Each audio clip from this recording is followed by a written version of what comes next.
सर्वप्रथम जो है हमारे इलेक्ट्रॉनिक मीडिया का बहुत बहुत धन्यवाद इस्तकबाल करते हैं आपका कि आप किसानों की बातों को सुन रहे हैं और समझ रहे हैं। परम आदरणीय साथियों, आज जैसे कि हम डीएम कार्यालय बुलंदशहर यहाँ पहुंचे हैं, भारतीय किसान क्रांति का जत्था यहाँ इसलिए पहुंचा है, गांव धरारी और एक दो गांव और है लुहारी, वहां पर लुहाकर वहां पर हुआ क्या है कि इन्होंने जो है अभी चकबंदी की है अधिकारियों ने। चकबंदी के दौरान में वहां पे त्रुटि छोड़ दी गई है और उन त्रुटियों को जो है अब देखा जा रहा है कि उनसे कुछ लोगों से पैसे लेके और उस पैसे के दम पर, पैसे के बल पर लोगों के जो है खेतों का इधर से उधर किया जा रहा है और उनके खेतों को सही ढंग से काम नहीं हो रहा उस पे। उसके साथ साथ में गांव चंद्रावली जिला बुलंदशहर के अंदर ही आता है, उसके अंदर में कुछ दबंग किस्म के लोगों ने हमारे एक फौजी भाई की जमीन पर कब्जा किया है, जिनका नाम गिरधारी सिंह है,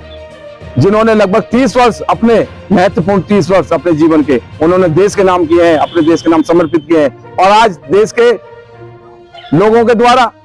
उन्हें बदले में ये मिल रहा है कि जब वो कभी सेना में थे तो उनके खेत पर कब्जा कर लिया गया। उन्होंने हमसे संपर्क करने के बाद हमने कहा बिल्कुल हम जवानों के साथ में है, फौजी भाइयों के साथ है और आपकी जमीन पर बिल्कुल भी कब्जा नहीं होने देंगे। अगर जमीन आपकी है तो पेपरों में देखा गया तो जमीन वाकई में उनकी थी, कुछ दबंग किस्म के लोगों ने जो है उस पर कब्जा कर रखा है। एसडीएम साहब के पास में गए, एसडीएम साहब से कहा, रिक्वेस्ट करी, एसडीएम साहब ने बिल्कुल बहुत अच्छा काम करा है, लेकिन लास्ट में उन्होंने भी पैसे लेके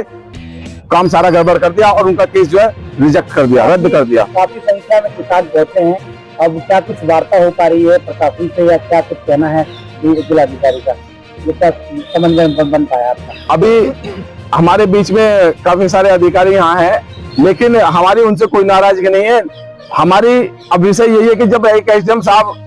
गड़बड़ कर रहे हैं तो हो सकता है और लोग भी गड़बड़ हों, लेकिन हम उनके लिए नहीं कह सकते वो गड़बड़ है या नहीं है। किसी के ऊपर ऐसे आरोप प्रत्यारोप नहीं लगाना चाहिए, लेकिन जैसे हमारे जो जिला अधिकारी महोदय जी हैं, हम उनके सामने अपनी बातों को रखेंगे और उनसे कहेंगे जी हमारे साथ ऐसा क्यों हो रहा है, हमारे किसानों के साथ ऐसा क्यों हो रहा है। अगर वो भी हमारी बातों को नहीं सुनेंगे तो फिर हमें मुख्यमंत्री जी का दरवाजा खटखटाना पड़ेगा। जय हिंद, वंदे मातरम, जय जवान जय किसान। ये हमारे जिलाध्यक्ष जी हैं बुलंदशहर से, जो कि लगातार किसानों की आवाजों को उठा रहे हैं ठाकुर साहब और मजबूत कर रहे हैं। आप प्रदेश संगठन मंत्री जी हैं सोनू सिंह जी, जो कि लगातार अपनी आवाज को बुलंद करते हुए किसानों को मजबूत कर रहे हैं।